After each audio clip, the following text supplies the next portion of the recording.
Get the broadcast. And does it give me a countdown? Usually gives me a countdown. Oh, I gotta shit on. I gotta go fit. You could go live on. Damn, cause I gotta yeah, I gotta go on Facebook and send people to the joint. I'm on Instagram. If I go out of it, it's gonna stop. Alrighty. Oh wait, hold up. I think I'm signed it. Two people in here. No, I mean it ain't. I mean, yeah, you can just go from yours. All right, so it's live on. Just live, right? Yeah. Yep, we live right now. Oh, let's get it. Man, Alrighty, you guys ready? Yes, sir. Alrighty, welcome everybody to On the Rise. The conversation continues with Beat Select Magazine. Today I'm joined with two up and rising, up and coming, whatever you want to call it, young studs, Team Nova boys. We got Daval and Robbie Bush and Daval. No, Robbie Nova and Daval Bush. My bad, folks. I'm hella nervous right now. No, it's okay. It's all right. Go ahead and tell the ladies and gentlemen out there a little bit about yourselves, and we get this conversation started. Robbie, go ahead. How do you get started in all this? Robbie Nova from Queens. You know, just being a kid in the house at first, hearing music around the house. Came up in a church-going family, so you know, naturally, my grandmother had a whole bunch of grandkids, so we kind of created like a junior choir and a sunbeam choir. So and it was kind of like a mandatory thing if you had grandma house on Sunday. So I don't want to say that's where singing began, because I kind of learned to play the drums to get out of the choir. So I became the drummer boy at church, you know what I'm saying? But still with the singing in it. But really going full force, high school is when I was like, yeah, you know what, let me see what's going on with this. You know, I used to be a kid in my neighborhood that used to have like we used to call the shingdings in the basement, and he's like super talented. His name is DeVern Williams, but he played like every instrument. So his basement was set up with like, you know, singers would come over there, you know, musicians would come over there, and you know, you fall in line and get in where you fit in. So you know, it was more of a fun experience just doing it that way before I really was like, you know what, I'm gonna take this full force. Nice. That's what's up, yo. Like, you don't really hear that kind of story too much. You know what I mean? So that's pretty good that you came up in the church, because I know a lot of singers got their starts in the church, but the fact that you wanted to like get out of the choir and be the drummer. My grandma was strict, so you know we had to have like choir rehearsals, and you know what I'm saying, it wasn't nothing to play with. Yeah, I know. Grandma, trust me, grandma's in church. You don't play with that. So. As soon as that spot opened about that drummer spot, boy, I was. Yeah. So Daval, how'd you get your start in the music industry? What led you to where you at? My situation is totally different from his. Totally. I mean, my brothers were back in the 80s and 90s, but the hip hop and all that, I always was into that type of stuff. I had two brothers that was a DJ. They used to DJ and all that. And I used to grab a microphone and, you know, start rapping and doing this and that. And my cousin, I had a cousin, Hutch, may he rest in peace, also known as DJ Hollywood in Queens. Okay. He was a DJ for a group called Super Lover C, Casanova Rudd. They had a song called Girls I Got 'Em Locked. Through the James Brown. That was my cousin DJ Hollywood. He was day DJ. And I just fed off of what my family was doing, what my cousins was doing, as far as being DJs and the hip hop era with the breakdancing and all that stuff. And when I started, so at that point, I started doing rapping myself. I started rapping, not the DJ part. I wasn't into all that DJ scratching and all that stuff. That wasn't my thing. I always was fascinated with the rapping, you know, with seeing, you know, coming from Jamaica, Queens, and Hollis and Farmers, seeing L, Cool J, and Run DMC, and all these guys do it. It just amazed me, you know. And I also wanted to do rapping myself. So I had another cousin other than DJ Hollywood. My cousin named Jamal. He was a DJ. he was down with a couple of DJ groups and stuff like that, and they used to rap and do all the MCing and all that stuff. And I just basically got into it that way, grabbing a microphone and the block parties and stuff. And I was young. I'm talking about I was 14, 15 years old rapping at that time. I started rapping very young, Yeah. Yeah, very, very young, So you were like kind of like the pioneer of what like Bow Wow and Little Romeo. Yeah. You know what I mean? Like you were before there. Yeah, exactly. Because I also had back then they used to give not just record deals, they used to give production deals. Oh shit, okay. Yeah. So I had quick question, like right there. What's the difference between a production deal and a record deal? a production deal is mainly where the label will give like an in-house producer a certain amount of money or whatever the case may be to select whatever artist they want to put them in the studio and see if they can come up with that magic, if they can come up with that hit Gotcha. record. So I had a production deal with Capitol Records long time ago. I was 15 years old. My grandmother's signature was on my contract, But that's when I first started as a solo artist. And then I formulated a group called The Suspects. And that's when things started to take off. And, I met her. I started to do my thing, when I formulated The Suspects, that's when everything really kind of was taking off. All right. So just to kind of like go back a little bit. So your grandma was cool with it, unlike Robbie's grandma, who was more strict. Your grandma was pretty cool. So my situation was I wasn't making music. I wasn't making music. You know what I'm saying? Okay. I like basketball. I like football. I was okay. Like, so the quiet thing was you over there on Sunday. You spending that at grandma. You got to go to church. Oh, they need a junior choir. You know what I'm saying? So me actually turning into an artist, they was all for it. Like my family loved it. So that. Oh wow. Okay. Yeah, of course. So Daval, so your grandma was pretty cool with you doing the record deal then because she had her signature on the contract then. Yeah, it's safe to say that. Yeah, she was fine with it. I used to come home and let her hear certain demos and stuff like that, and she was happy about it. She was proud and to hear a lot of those records. She was like, wow, And at that time, studio costed a lot of money. Back in the 80s and 90s when you got to pay, $35, $40 an hour, that's a lot. Oof. Yeah, that adds up. Yeah, and my grandmother, she was very supportive. She used to, go and mope around the house and stuff. Boy, what's wrong with you? What you doing? Oh, Mom, I want to cut this record. I need, $800. You know what I'm saying? And, So she was very supportive. My mom too, but my grandmother was the one who, she was my rock, man. She was everything, especially when it came down to, helping me out with my career. She was awesome. Yeah, she was awesome.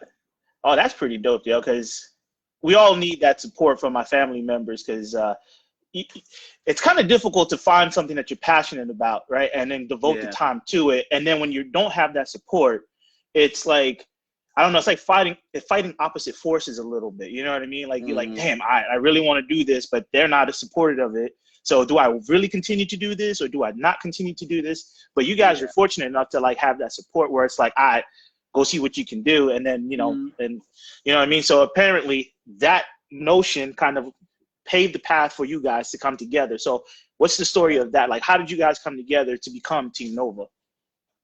Damn, Robbie, I'll let you answer that. So, becoming an artist, I would like, I always did shows. Like I was always performing talent shows, events, and all of that. So my neighborhood, I'm from Queens, a place called Shadyville, Queens, and my grandmother used to live on 106 and 221. One of my best friends used to live on 108 and 221. So it was, a 221 thing, a 221 thing. So I had like all my friends like as my backup dancers. So it was just Team Nova, you know what I'm saying? Cause it's so crazy. Like the dances that everybody's doing now, like if we would have had that social media thing, it would have been different. You know what I'm saying? Because it wasn't like we was they was background dancers. Like we went to dance. We was making up our own joint to go to a song I recorded. You know what I'm saying? Okay, so you were like Temptations, kind of like, you know, Jodeci, but you know, like that kind of deal, or Jabberwockies, like you were really like. Right, but this is 2000 joints, but we was getting busy a little bit.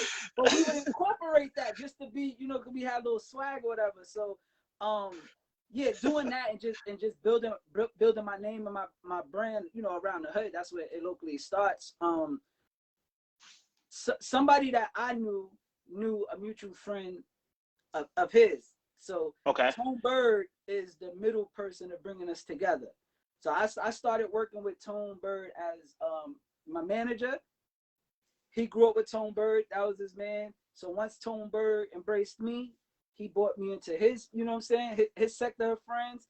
And Daval had the studio set up. So this is before me like going full force being a producer and an artist. You know what I'm saying? So yeah, I would record with Daval. You know, he got the setup in his crib, and so he was the producer. He was the one up like knowing how to do it. I just always knew how to be hands-on with producing. You know what I'm saying? So I always wrote my music. So I always thought that's what you had to do, period. You know what I'm saying? Mm-hmm. So finding, you know, somebody that produced, he's a writer too. You know, he's going to tell you about that. Just that connection. Tone Bird is the common denominator of bringing us together. And then ever since there, like, he had to go to work. He'd leave me in the crib like, yo, I showed you. You better record me or you're going to have to figure it out until I get back. You know what I'm saying? So, that, you know, part of it is like he taught me a lot as far as the production side, how to work the equipment, as well as, you know, I call this guy my Mr. Miyagi, a Don Newkirk. But, you know, the umbrella is Tone Bird, and we just been rocking ever since. All right. That's that's pretty interesting. So Daval, how did you go from rapping to producing and then meeting Robbie?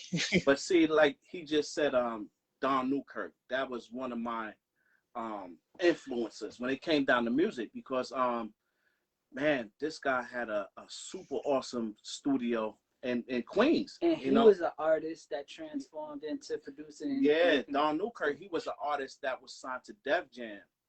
And he was down with like Prince Paul, and but they still mad cool. Matter of fact, he just did a documentary for Malcolm X on Netflix. Oh, okay. Yeah, they did the soundtrack for Malcolm X on Netflix. And like to go back to what I was saying with my grandmother, she used to give me the money to go to Don Newkirk's studio to record. Okay. You get what I'm saying? And you know, because everybody was there. I mean, Rockwaller was there. Oh wow. Man, it was. I met Karen Willer from Solar Soul. She used to come through there, and I used to always see him working the equipment, even though I was there to do my song as a rapper. And this was at the time when I had formed the group The Suspects. And I used to always be amazed to watch him work all these buttons and stuff. You know, even my cousin DJ Hollywood, you know, he had equipment, but he had like the mixer. They used to have the record on the mixer and stuff like that. And he had like this little drum machine, and I used to sample the records, press record on the.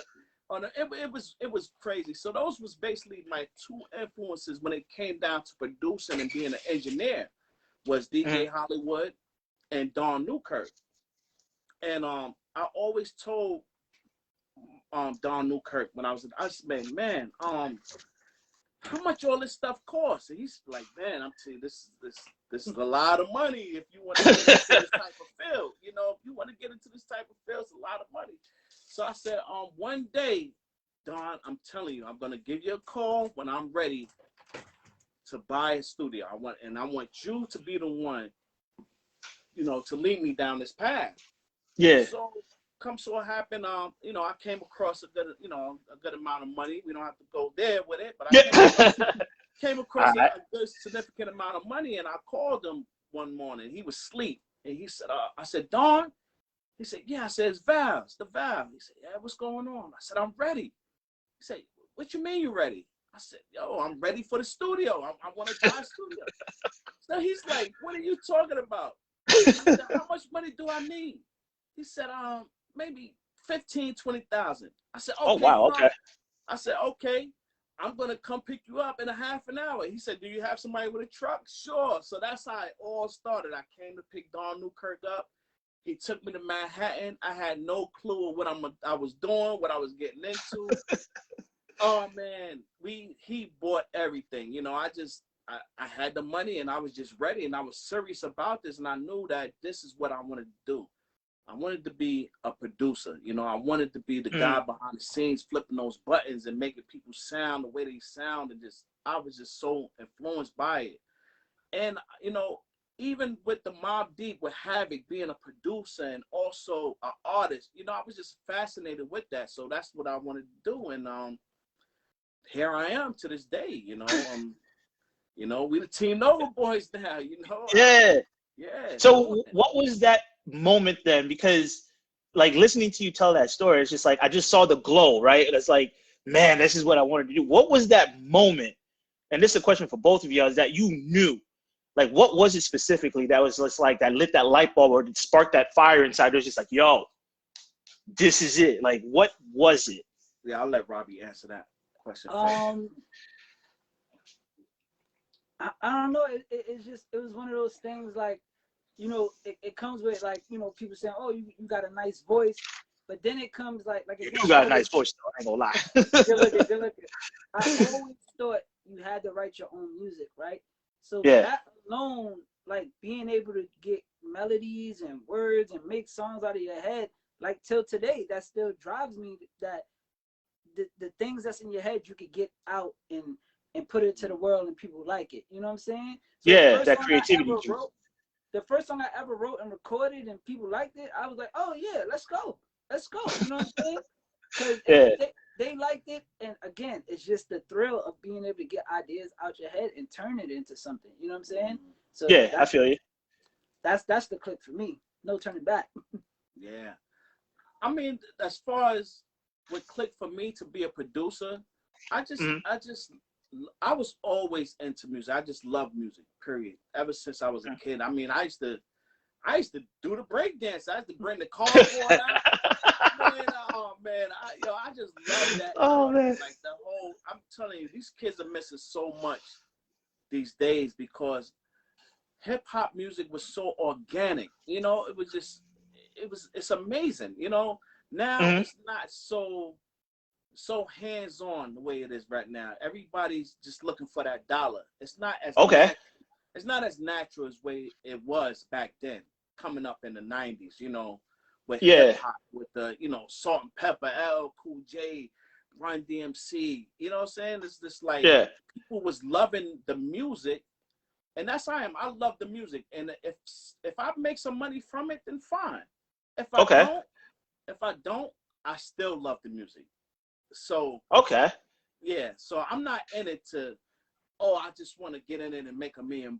I'm in it because I love music, and I always love music ever since I was. I love it too, but we're gonna get this money. Oh yeah.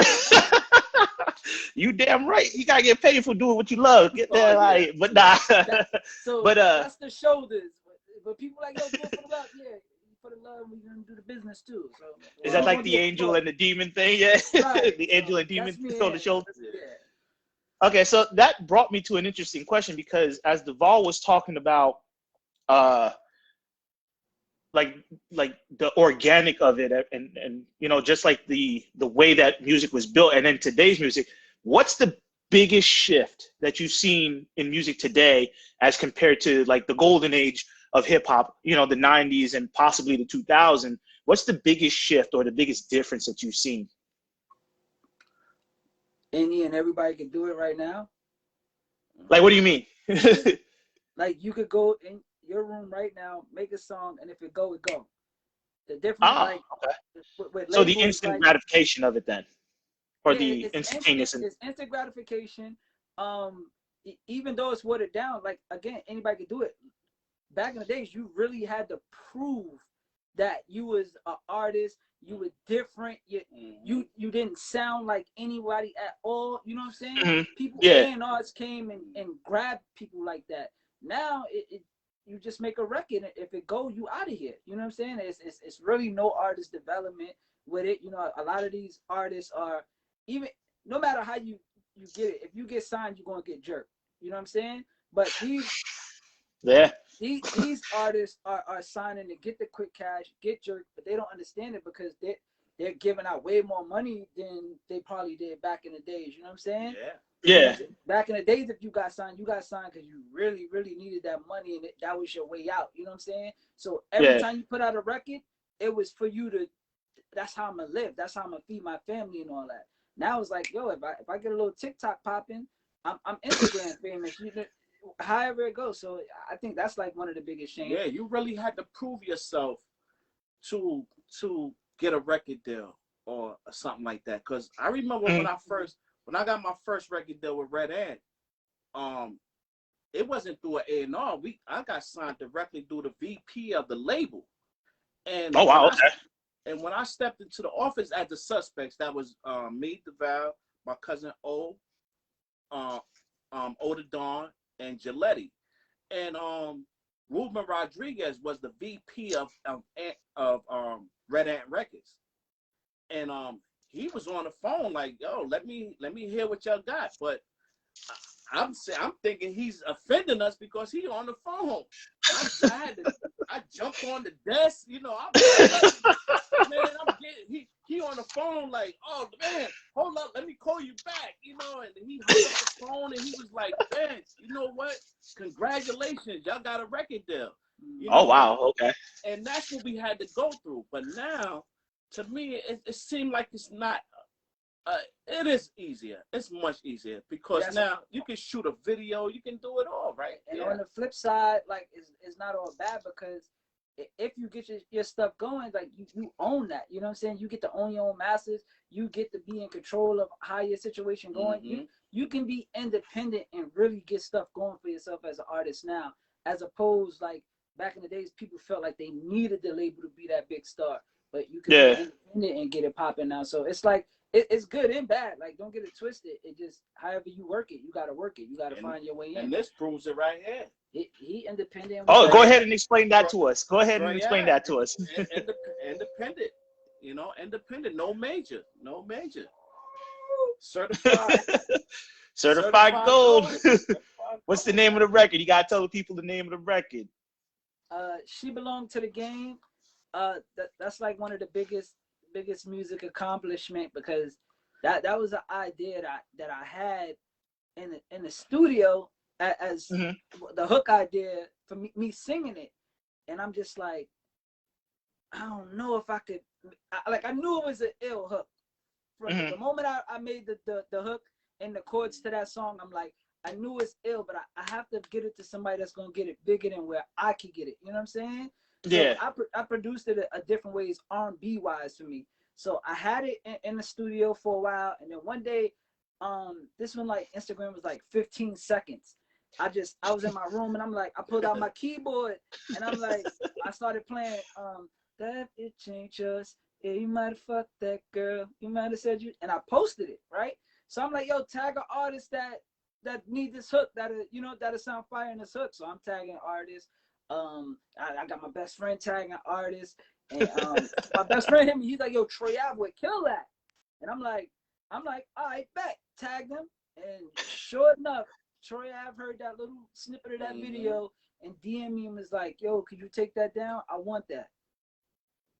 So from he's seen the vision of it like off the bat. You know what I'm saying? Like as soon as he heard it, he just knew like that was the type of time he needed to be on. So it was a collaborative effort with producing that record because he had like in-house producers, Yankee and Trilogy. So all three of us came together and made that record amazing. Troy Ave did his thing with making a hook, you know, and taking it and making it his and giving it that just due.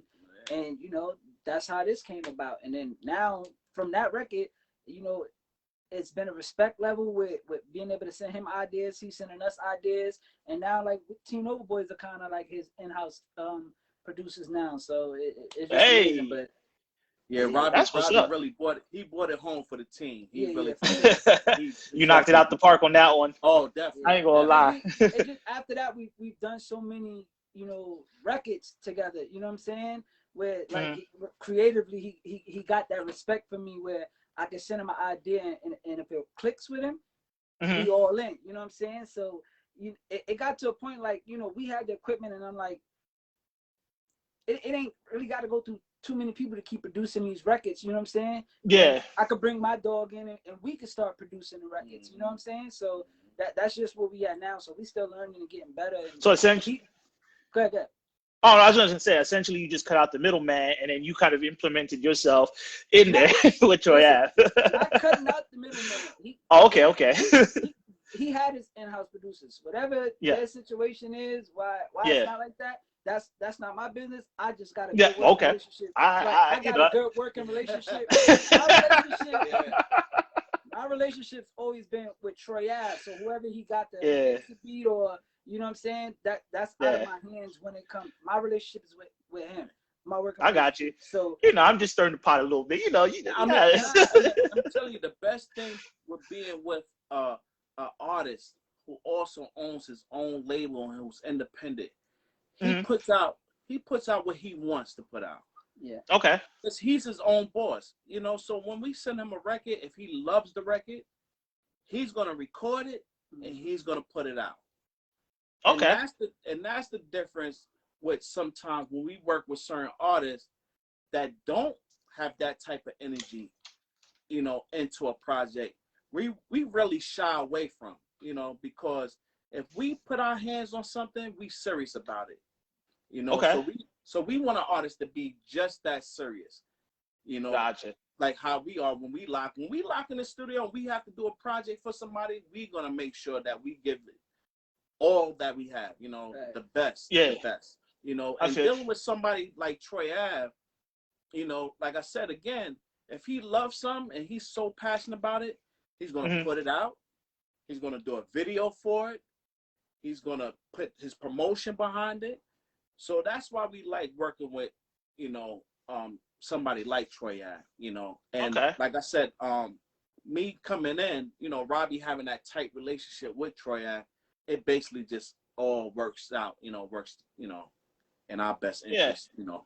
So because it seems like you guys are putting like a lot of emphasis on like being that independent artist, right? So with that being said, are you guys independent producers yourselves, or do you guys like work under somebody? Is independent. No, not really. Oh, okay. Well, it's like you got some producers that work for the label, and but they go get a more of a publishing deal to get placement. Yeah. But yeah, gotcha. Okay. So I'm an artist, so I'm still an artist. So independent, yes, absolutely. As a production team, we're a company, so we're somebody you could hire. We're somebody that you could come record the studio. We're somebody that you could hire to make beats. With somebody that you could hire for a project. You understand what I'm saying? So yeah, we're a company that provides services as far as that. You know what I'm saying? Gotcha. So okay. Independent on the artist part, you know, love it. Do it as long as you can to get where you want to negotiate or leverage whatever you want to leverage or whatever it is that you're looking for. You know what I'm saying? So okay, you know, it's just one of those things. So would you like kind of tell artists not to go the contractual part, the contractual road, or would you like recommend the independence part? I mean, like what advice would you give to an artist? See, I don't know. Like my situation, like I got signed to Akon, Convict Music. Okay. Okay. How was that? That didn't go well for me. So it's like I'm not jumping to no contract thing. You know what I'm saying? Because that experience, I didn't get the experience what being signed was about. Like how did my life change? No, it didn't change. You know what I'm saying? I still had to go do things and get things out of the mud. You know what I'm saying? Yeah. Okay.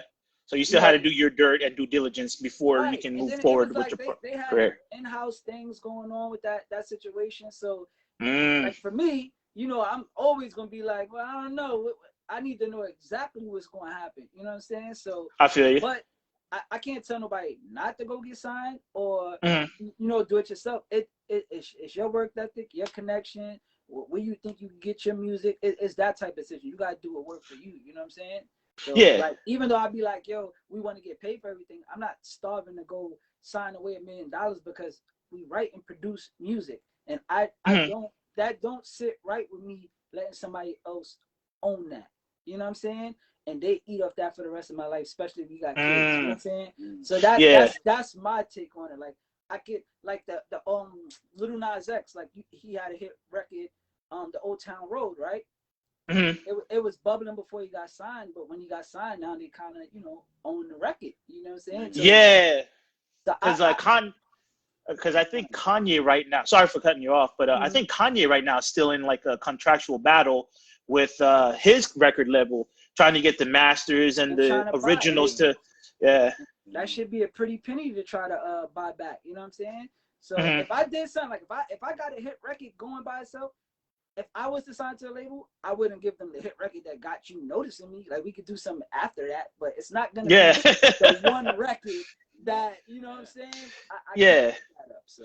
Yeah. Okay, I feel you on that one. So, with that being said, then, like, what are some of the challenges that artists and like that independent artists is kind of fall into coming into the game? Like, what some pitfalls and whatnot that that you've seen personally, or you've witnessed, or you've experienced that like kind of hinders you from kind of like progressing forward? It's the marketing and promotion. The amount of dollars a label can put behind you as marketing and promotion is what that's what to trick you into signing to them. You know what I'm saying?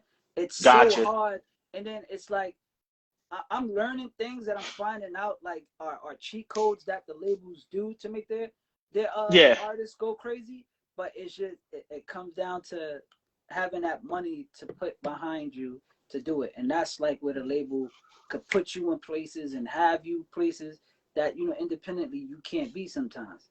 But if you get the right relationships and you can kind of manipulate it a little bit, so Well, the labels. I mean, they can manipulate an artist easily because they have the financial background to influence these young artists to want a record deal. Okay. But this day and age, man, I mean, I wish I was rapping at this day and age, because it's so easy. I mean, to me, it's so easy. I don't think that these young guys really need a major record deal. I believe with a few dollars, you really can make something happen. Or if you have the right team behind you. You got a friend that has his little camera and he can shoot the videos, and then you got a guy who, you have another friend who can produce, he can do the records and he can record. You really don't need a label. Back when I was coming up, you needed a record deal. If you wanted to come up, you needed a record deal back then. You needed the Def Jam. You needed the Bad Boys records, because to get your stuff recorded, it just costs so much. But they had you believe it cost so much. Well, they had you believe it. I mean, you can record it. You can record in your bedroom right now. You gotta remember. I mean, back in the 90s, let's go back to the 90s. They had analog. They had analog gear. Yeah. They really didn't have digital. Yeah, everything wasn't just in your computer. Okay. Like, that's true. Go back to, like I said, when I was going to my boy Don Newkirk's studio. He had the ADAT tape. He had the big mixing board and all this analog gear. Man, they gave Cisco like $1 million and something to shoot a video for Unleash the Dragon. So he ain't have to use $1 million. That video though, it was something. Man, that video was giving out money like that. You got to pay it back, but I mean, look at the amount of money Michael Jackson would Remember the Times. Oh, that's right. He had a big budget on that one. I remember when they did. That was a motion picture movie as a music video.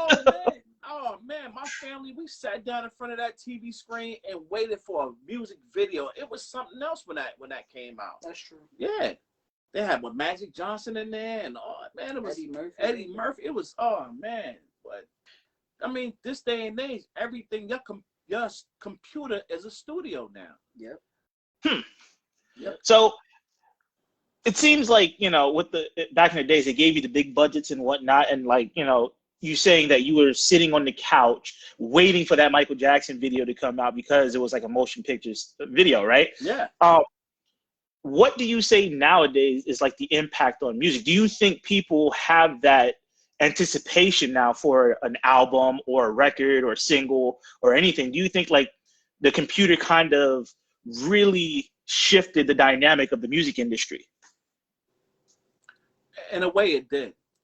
In a way, it did because, like I said again, these kids now, man, they have it so easy. I wish I had it that easy. I mean, now it's moving for us. As far as T-Mobile Boys and everything, it's moving for us pretty good now. But like I said, these kids now, they can, if they got one hit record, man, they put it out and it could take off just like that. Yeah. You got YouTube, man. We didn't have no YouTube. I had Video Music Box, you know what I'm saying? I'm Big Daniel, you know what I'm saying? I had, oh man. Growing up with VH1, MTV Raps. Yeah. I mean, these kids now, man, rap. they can just put out a song and and just, pray to God and hopefully it'll come off, it'll pop off. Yeah.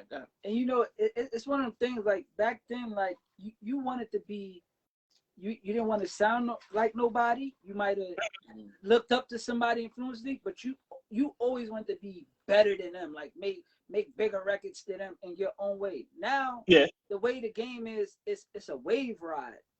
If it's a hot sound, everybody does that same type of sound. Nobody musically is creating something different. I mean, there are artists that do it, but right now it's like you could put on like 10 records and they all sound the same. You won't know the actual artist that really made it. You'll think it's like, oh, he made that one. Oh, he made that one too. He made that one too.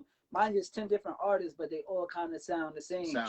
So they're all riding a wave instead of trying to find their distinguished sound, what's going to make them different. And then I want to be, I want to be better than Jay-Z now, or I want to be better than Biggie now, or I want to be better than R. Kelly, or I want to be better than Michael Jackson. There's no of those bars set for somebody to want to do that. You know what I'm saying? Yeah. So, I feel you.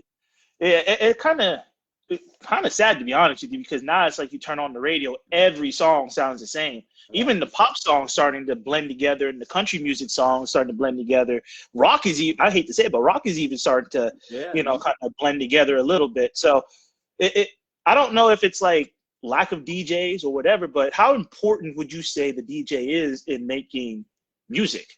Like, do you think it's the absolute best, or do you think, like, because I know Daval is from like the old school where he thought like he became the producer, but it used to be an argument like the MC was the dude that was carrying the record. You know what I mean? So do you think the DJ is still important in today's game, or do you think it like kind of, I guess, devolved into something like cookie cutter? You know what I mean? Like, Nicki Minaj is out, boom. Now we got Cardi B, boom. Now we got Meg Thee Stallion, boom. And all three of those, I hate to say it, but they sound the same. The DJs definitely set the tone. Definitely set the tone because for a while, New York rappers wasn't the thing.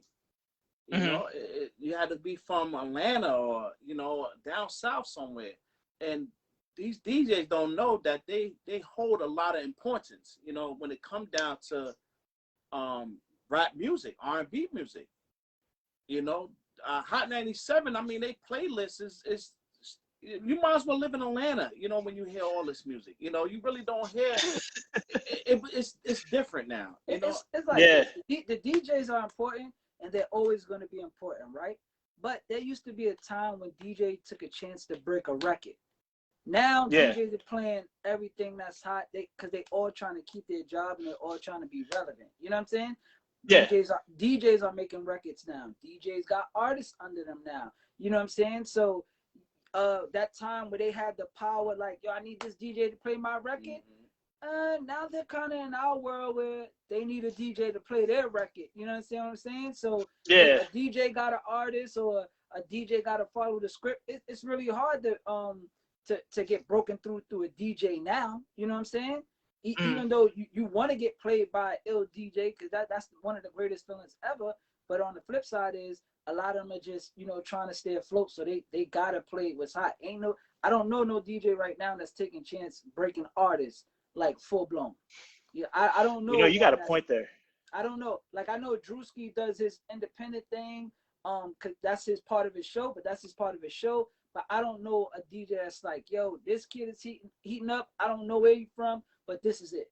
I haven't been catching that wave yet. Which one? Want to do the independent artist? Which one? Was it Rondu? That's his name. Oh, Rondu? Yeah. I mean, yeah, that's like more of an internet radio show. Yeah. So he kind of run an internet radio show. But it's internet radio shows that play independent artists. Yeah. But if we're talking about DJs like on the mainstream, yeah. you know, ain't too many taking a chance and breaking it. Yeah. So do you think it's like a good thing or a bad thing then for the industry then? Because, I mean, the money's there. Let's be honest. Like the money's flowing, right? Because somebody's getting paid off of all this because they're getting plays off the wazoo on the radio. Genre. That's why you hear all of these rock trying to get an R&B hip hop sound, and hip hop is the most paid genre. So let's not get it twisted as far as that. It's generating millions of money. So billions, yeah. Where they fit in. You know what I'm saying? So yeah. So how important do you think hip hop is on society then? It's most important. Everybody like, you know, don't get it twisted. Even though this music is sounding the same, everybody is either relating, is taking them in a good space, is helping them do something. So don't get it twisted at all. It sounds the same, but it's allowing people to have a good time still. Whether they're talking about something or nothing, it's got a little bop to it where it's like, I don't like it, but you're nodding your head with it. Yeah. So, yeah, I feel you. It's totally important. It's a part of everyday life. You know what I'm saying? Especially coming from the hood, it is a culture. Let's not get it twisted.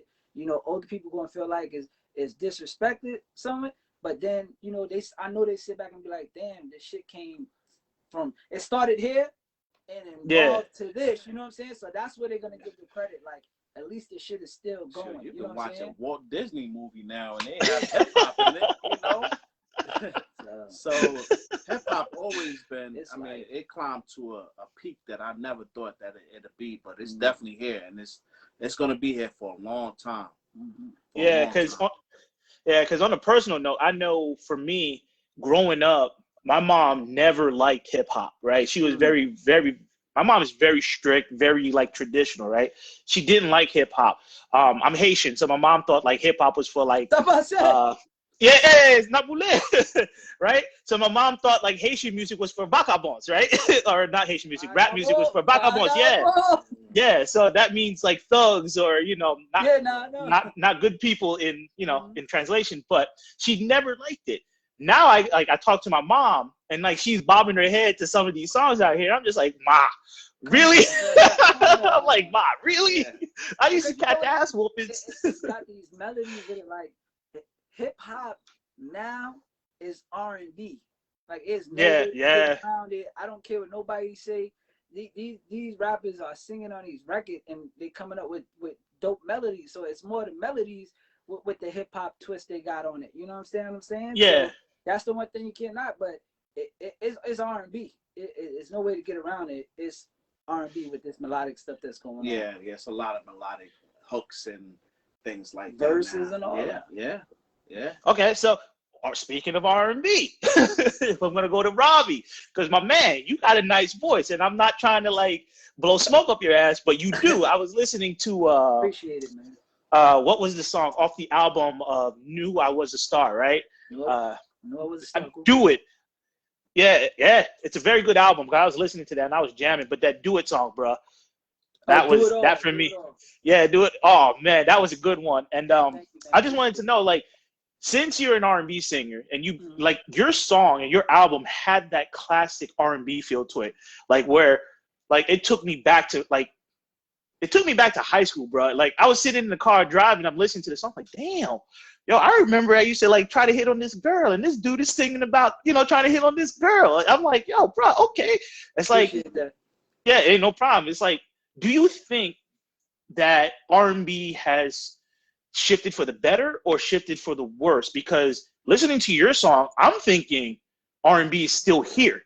It's still positive. It's still, you know what I mean? It's still a beautiful thing. So just give me your thoughts on that real quick. It's so many amazing, or however long you want to talk about it. It's so many amazing R&B artists out that's making amazing R&B records. Let's not get it twisted. It's just not getting the shine, but it is here. It's amazing, like with the backgrounds and song structure these guys are coming up with, and women.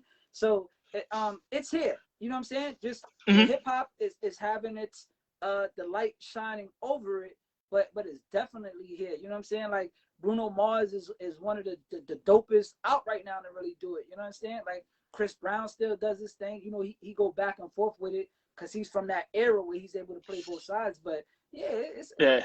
man, it's amazing. I love making R&B music. You know what I'm saying? So for sure. Okay. Yeah. Okay. So, what was there's a song or a single that you did, where you had your kid sing it's a vibe, I believe it is. Now that's my son's song. He 8 years old. His name is Cam. Yeah. Yeah. I'm a whole Jesus. Yeah. vibe. Okay. Yeah. Okay. I listened to that. Okay. I was enamored by the fact, right, that your kid has a whole single out, right? And yet I can't get my kid to eat a vegetable. Now, granted, my kid is one, Mine but he was 7 years old when he recorded that record. 7. 7. Jeez. And if you don't know what it is, he get it from his dad. He get it from his father. So tell everybody the name of it and then how it came to be. So unlike me, I started like making music later in life. He Mhm. is able to try to do it because since he was a baby, I've been taking him to shows with me. You know what I'm saying? I had him Okay, outside yeah. the stage, somebody watching him. When I be performing at high schools or whatever. He's been in studio sessions with me, and like the whole remote learning, him being home and on his computer, and like he see me over there. He was just like, yo, when I'm gonna make my song? You know what I'm saying? Because he's definitely into the whole being a YouTuber. Like, let's get it. Oh, gee. He's into Fortnite. He's into these games. He want to go on YouTube every chance he get. So you know, he was like, yo, when I'm gonna make my song? I was like, what you want to make your song about? And he's like, about being a vibe. So you know, we sat there. We came up with the idea, produced it for him. He nailed it, you know what I'm saying? I had him make sure he practicing and doing it. He came and did his thing and he got his first song. He was hyped about having the song. So I'm like, yo, we're gonna shoot the video. He shot the video. So y'all, if y'all see this, go check out my 8-year-old son, Cam. I'm a whole vibe. Please go watch that video and go buy it on iTunes. He would greatly appreciate it. You know what I'm saying? So Yeah, I can attest to it. I was jamming. I was like, yo, my man's got his kid to do this. I can't even get my kid to sit still. He wanted to do it. I'm not. Yeah. Which one? The dances. Oh, Glass Dolls. Dance. Yeah. He had dances and everything. We went to a dance school. Got it. Shout out to them. Yeah. My friend I grew up with, Sonia Iris, man. Shout out to Sonia. Oh, they came through with the dances. Came through with the dances. We went to their dancing school, and oh man, it was wonderful, man. It was a blessing. Yeah.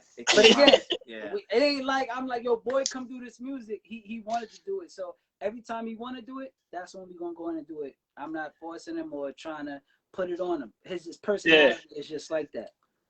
Yo, I appreciate that because we need to see more like father-son kind of bonding thing like that because, a lot of the times when you look at media, we're portrayed in a negative light. And I don't want to bring race or any of that nonsense. Mm-hmm. Well, that's not nonsense, but I don't want to bring any of that, into this. But it's good to shine light on when men are doing it right.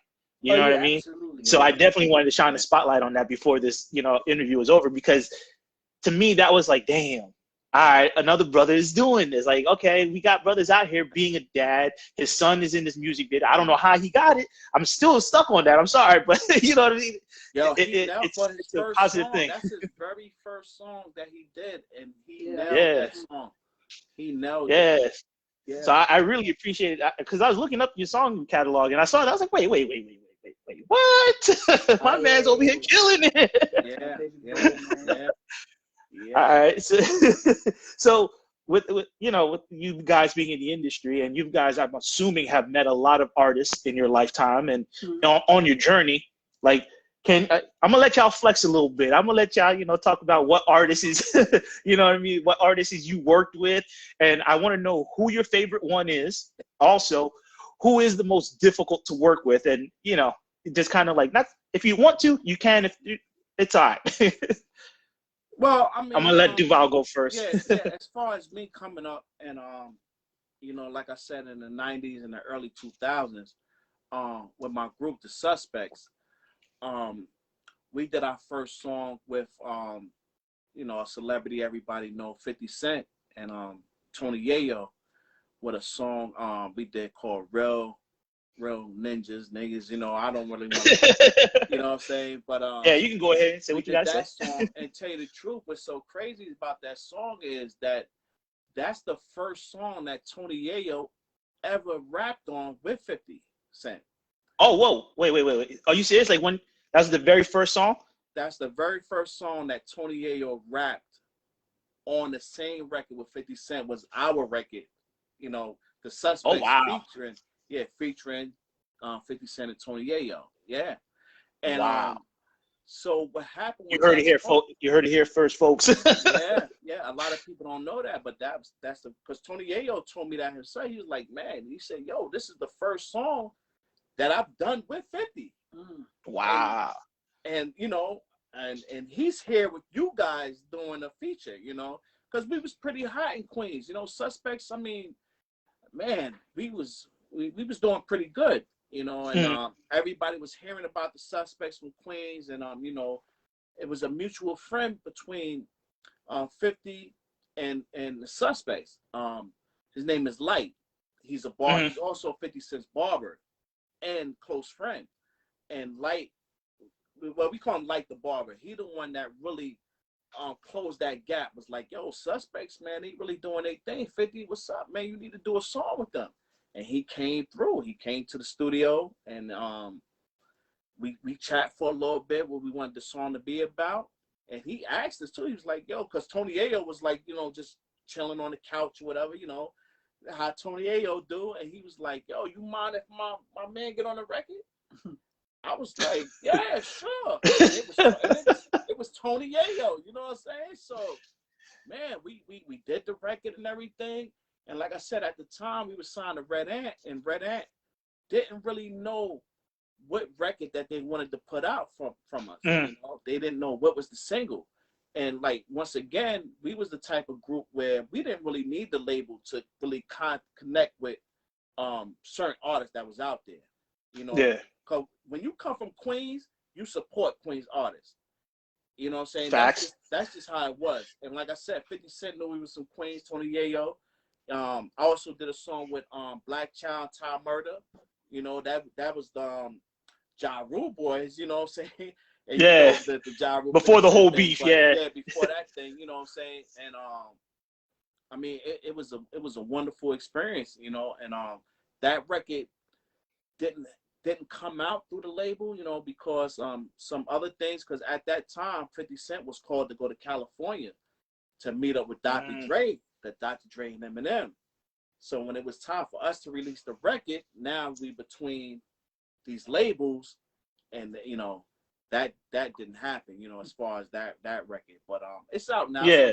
It's on YouTube. It's called Real Niggas, you know what I'm saying? If anybody wanna go listen to it. And also have a song with Guru, aka Gangstar, and Ice-T. Yeah. Ice-T, rest in peace. Yeah. Rest in peace to Guru. You know, real solid dude, man. And we very skilled on the mic too. Very skilled. He was my first introduction to hip hop. Like he was it was because of him I got into hip hop. So yeah, I mean, man, to be in the studio with Guru, man, it was something else, you know, because my boy that was into the group Suspects, the Don, he met Guru in Miami. It was around the spring break time or whatever. So Guru and Bushwick Bill and my boy the Don, I mean, they freestyling and everything in Miami Beach. All this is on video. Some I forgot what video was on, but they was rapping and freestyling, and Guru told him, yo, when you get to New York, reach out to me. I'm doing a project. You know, it was called Ballhead Slick. He said, yo, I'm doing a project for Ballhead Slick. And okay.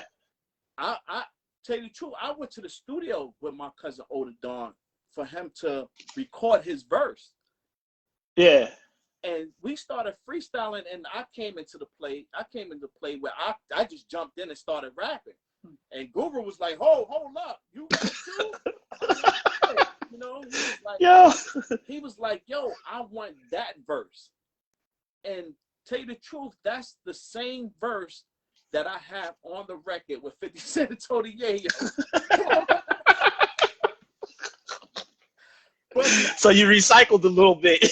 I mean, well, the version Hey, you gotta do what you gotta do. the version I did on Guru's album, it was longer. It was much longer. And because that the record didn't come out with 50 Cent and Tony Yayo, and for Guru to tell me, like, listen, I want that, because I had many verses. Verses. But for some reason, he was like, yo, I want that verse. I'm like, damn, I did this verse on, you know what I'm saying? Like, so, it was, oh, man, it was a wonderful experience, man, because I had bumped, because Ice-T wasn't there. Ice-T had Guru, when the Suspects had finished and Guru finished their verse, Guru had sent it to Ice-T. And Ice-T laid his verse down on it. That's when I knew that Ice-T, I'm like, man, and I was a big fan of Ice-T and Guru, you know. So to make a long story short, I seen Ice-T and at the Puerto Rican Day Parade in New York. And I ran up on him. I said, yo, Ice-T, what's up, man? You know, he said, yo, what's up? I said, yo, I'm the Suspects. You know, I'm from the group of Suspects. We got a record together. And he said my whole entire verse. That's what's up. Yo. He said my whole entire verse back to me. And I was like, wow. I was like, wow. And he was like, man, I love that verse. I'm like, I wanted to tell the story that it was on another record, but, you know, I was, man, that's what's up. What's the name of that song that you guys did with Guru? Ice-T. It's called Underground Connections. Underground Connections. And make sure you guys go get that. Yeah, and it's on Guru's last album before he passed away. It's called his album was called Ballhead Slick. Okay, is that the one that J. Cole kind of helped had some creative hands in or something like that? Or he had a verse on the record or something like that? Oh, I don't know. But I know it's called Ballhead Slick. And like I said, the record with Ice-T and myself, I mean the group, the Suspects, we on that record with Guru and Ice-T. Yeah. Dude, that's what's up. So how, so you have Ice-T rapping your whole record back. Take me to that moment. Bruh, like I'm like trying to process that in my mind. Like, what were you thinking when that happened? Yo, I mean, I was shocked because, I mean, like I said, we was at the Puerto Rican parade, and it's like millions of people out there, you know, and I mean, you got Fat Joe that's on the float, you know, and Big Pun and all that. I mean, it's just crazy there. And when we approached Ice-T, I mean, he was mad. He was real gentle and just mad cool. He's like, yo, what's up, guys? And I'm like, yo, I'm on a record with you, you know? And he was like, well, where? I said, on Guru's album, Ballhead Slick. I said, Underground Connection. And he just started rapping the verse. And I was just like, I was looking at him, I thought he was going to stumble on some words or something, but he said the whole entire verse, man. And it was wonderful, man. And then he told us to come back. He said he was having like an after party at some hotel. I never went to the after party, and I regret it to this day not showing up to the after party because he was like, yo, come to the after party. But we cool now. We on Instagram together, you know, and I asked him, he say what's up, and whatever I post he likes it and say, yo, hey, there you go. He got that clout. Yeah. I'm waiting to find out him recording the album because I'm definitely gonna, hey, let's get on this album, what's going on, Ice-T. But it was an honor, definitely, like I said, coming back in that era and doing these songs with these guys, man. 50 Cent, Tony Yayo, Black Child, Ty Murder, Guru, Ice-T. I mean, man, it was wonderful, man. It was really wonderful. Dang, that is what's up. Now we have to slide that question over to Rob. Yeah. You go ahead and you answer. What was the most famous person you've worked with, and who was the most difficult? If you want to answer that one. I mean, I never been where it was a difficult situation because they were all dope opportunities to be a part of. So. I feel it. The thing we got in common, we both worked with 50 Cent, you know what I'm saying? So I was on a record with him that did huge on fucking YouTube called I Ain't Gonna Lie. So that was a totally dope opportunity to be able to get a placement with him through that way. Mano, a record called That Could Be Us. That was through a Dope record, by the way. Thank you very much. That was, that was projected to be a really big record. So me and Mano got a dope working relationship as well. So that's what's up too. Yeah, we did a couple records together. Even with him and Raekwon, I'm on a hook with him and Raekwon. The song called Bet That. Jim Jones I worked with. He hit me up for a dope opportunity to do the theme song for his reality show that he had with his wife Chrissy. It was a Chrissy and Mr. Jones show that was on VH1. Yeah. So the song is called Better Me. So we did the theme song for that. Shout out to we got producers in Germany, Sonic Storm, Wintel. They produced that, so we kept that in house. I also did DJ Drewski. I did his single that was on. They premiered it on Love and Hip Hop. It's called Make It Official. So I'm singing on that. I'm singing on that. Oh. Produced that. All right. Who else? I got the Flashing Lights intro for Ebro in the Morning, Hot 97. Laura Styles. Nice. So every morning, 3 times on every hour, you hearing that. Who else? Wait. Troy Ave, of course. Yeah. Yeah, stuff like that. So we got about 7-8 songs with Troy, right? More than that. Yeah, more than that. Yeah. But yeah, so 50 Cent, Mano, Jim Jones, as far as me featuring on it, DJ Drewski, as far as records, and me, Robbie Nova, working with Robbie Nova. You know what I'm saying? That's the biggest. Oh yeah, definitely gotta. I be producing and writing his joints. You know what I'm saying? So, all right. So speaking of Robbie Nova, you got a nice record overseas. You need to talk about that's doing pretty good. Yeah. 8 million. 8 million views. There you go. You got to talk about that, bro. Yeah, 8 million streams. Yeah. 8 million streams. That's a record. So you got to talk about it. The new quarter, it just went up. So TuneCore started this thing where they sending out like digital plaques for artists that achieve certain milestones. So I guess I was in the first batch of them where my song Rodeo hit over 1 million streams. So it was over really 2 million streams when they sent me the joint. But then as soon as the new quarter hit in for end of February, it was already tallied up that the song did 8 million streams. So this song this song is called Rodeo. It's an amazing record. It's it's one of those records that is still growing. Like it dropped way back, but for some reason it's like it's gonna be a hit record because I've never had a record of mine that I put out and by itself it gradually grows, gradually go. So with that record, I was able to get a album situation with a company in Japan. So I did that 2015 where I put an album out there. It went the Rodeo song went number 6 on their iTunes chart, and the album went number 9 on their iTunes chart. So that was amazing. Oh wow, okay. So fast forward to 2020, I get hit up from a company in China that wants to do a joint album situation with me, surrounded by this Rodeo song because the Rodeo song is really huge in China right now. So wow, okay. I'm in my mind, I see the email and I'm like, yo, why these people hit me up? How do they even know about Rodeo? And then you thinking it's spam or junk mail.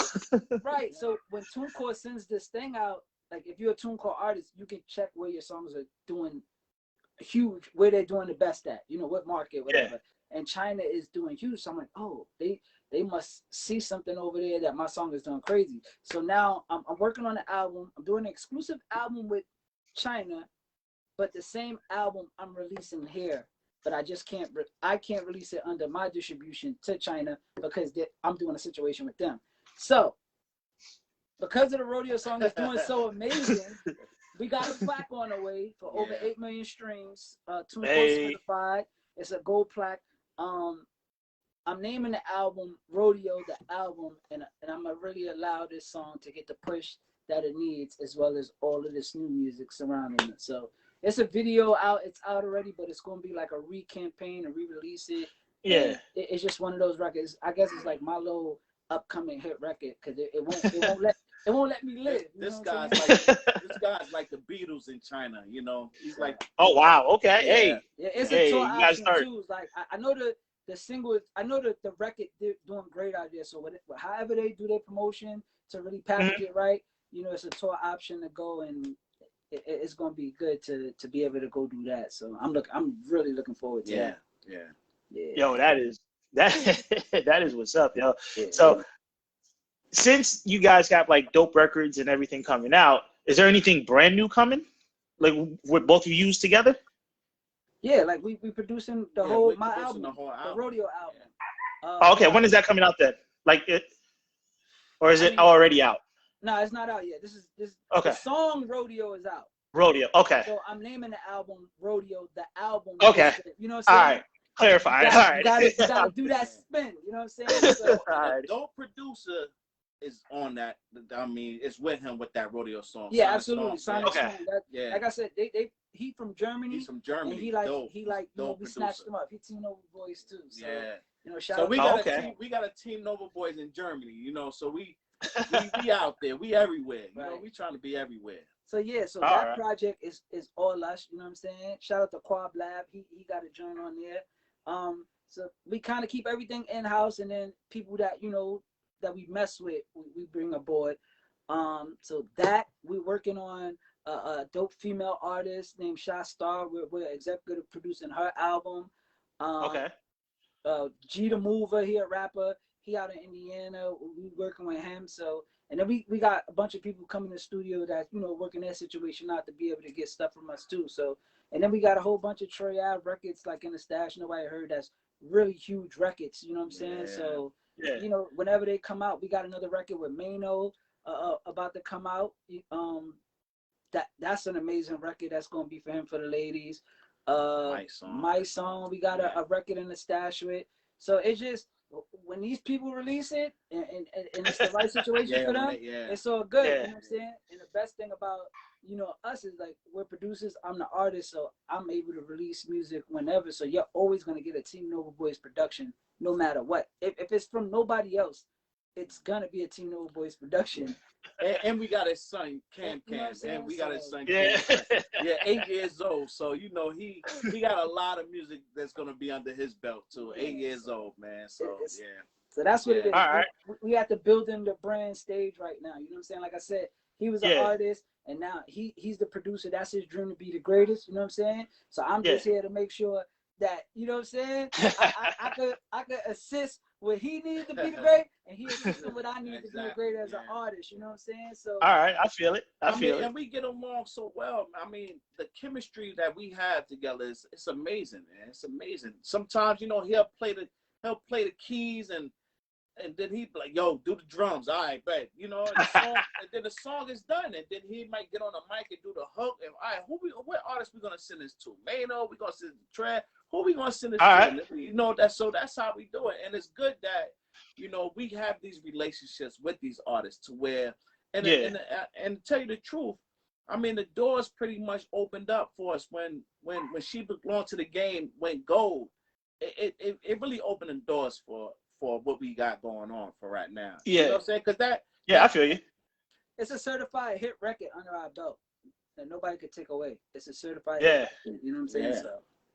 So that's what's up, yo. Yeah. I mean, sometimes you need that, you know, for somebody to really take their time and take a listen to you.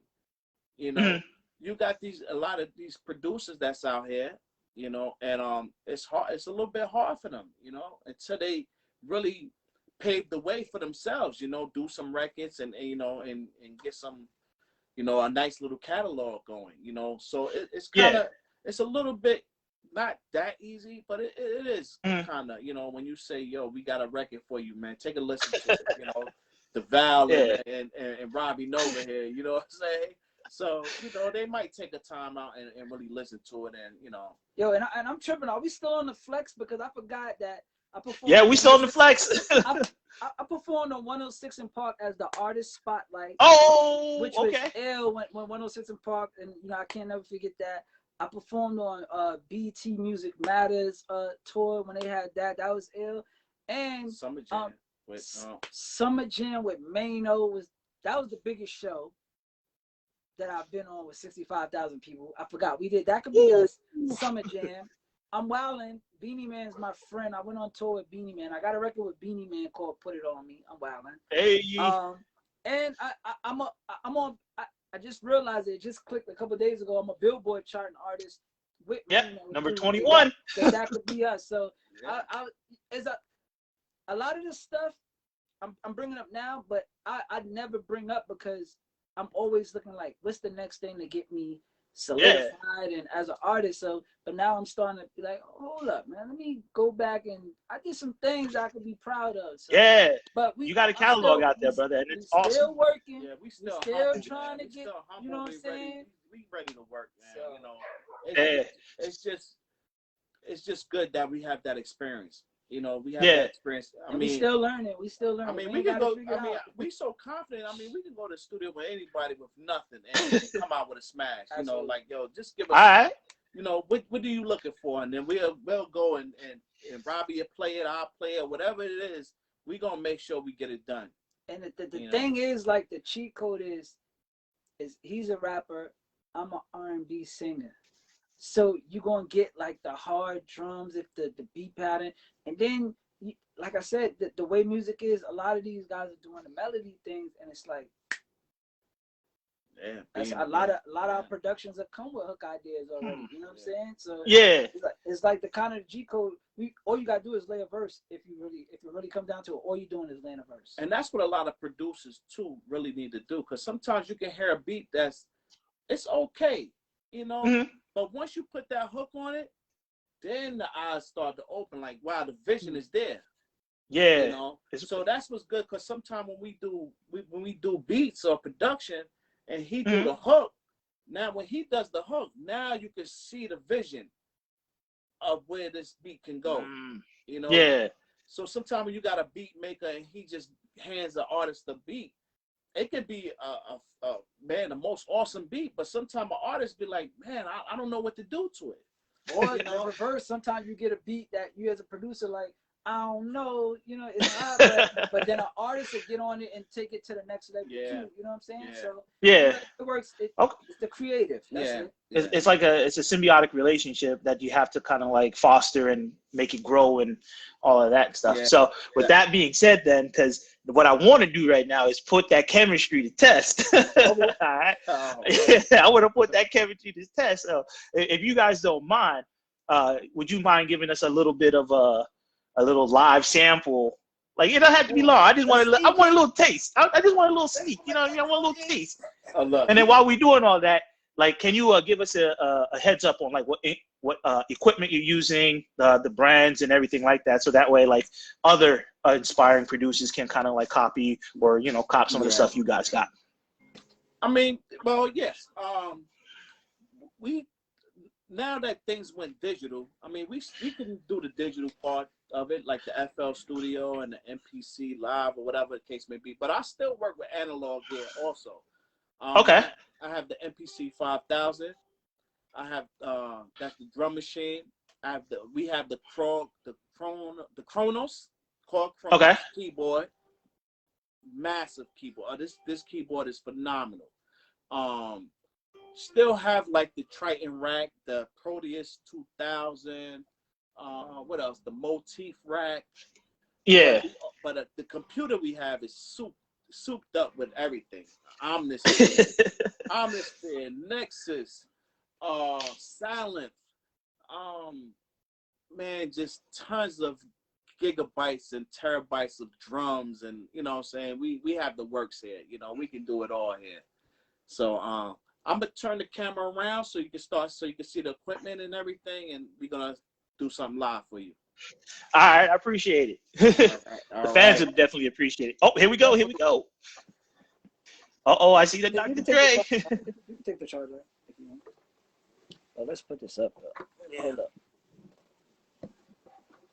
And then Robbie, if you don't mind, I know I kind of asked you earlier. If you don't, all right, well, you know, I ain't got that kind of bread. I ain't got that kind of bread yet. But if you don't mind, can you display your vocals a little bit? Because it is a very nice vocal that, it's very nice. So I would like you to show it off just a tad bit to the fans out there. La da da da da. Oh, there we go. Let's see. Don't have to be long. I just want a little snippet. You know what I mean? Just a little taste. Yeah, I can do all of that. Yo, Val, you can just hold it, honestly.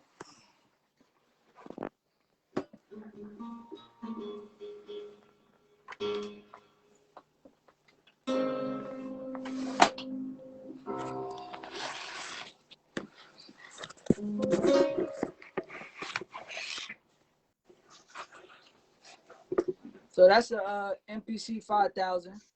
All right. We still let's get a tour of that real quick. So we still use that bad boy when we feel like it. This is a whole bunch of stuff that Val could better with that type of stuff. But this computer, this piano, I can tell you, Kronos. This is an amazing keyboard. Couple grand right here. Woof. It's official. And that's out of my budget.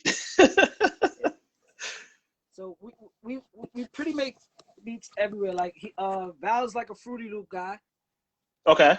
So I'm a Fruity Loop guy. You just put me in front of anything, it's going down. I produce on Logic. I like to produce on Logic.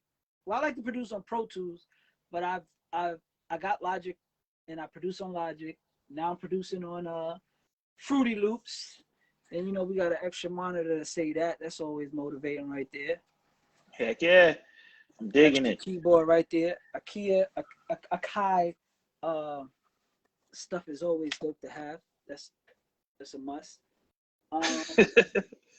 Yeah, so that's our little studio setup. If you can see it, this is how we go to work. Nice. I'm digging it. Producing. Definitely digging it. And what I was telling you about, anybody could really record. You see, we don't even need a booth. That's called a chaoticable, where the mic is inside there, which is equivalent to having a booth. Oh wow, okay. That's the equivalent of having a booth. Chaoticable. Wow. So that's that. And I guess we could get busy with trying to make something real quick. Hells yeah, here we go. Okay,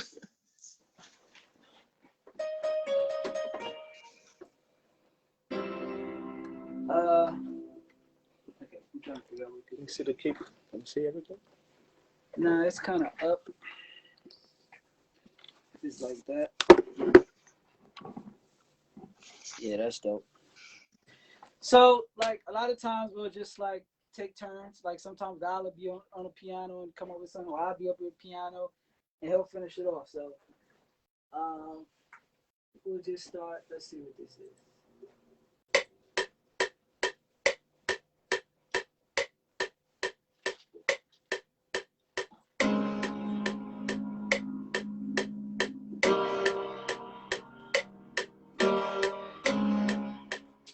So, like, something like that, right? We'll, all right, we can work with that, and then we'll actually record it.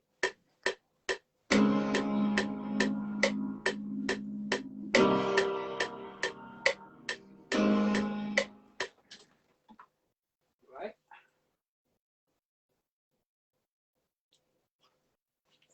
Can you see? Oh, yeah. He kind of got us on the spot here. Yeah, it's all good. It's okay.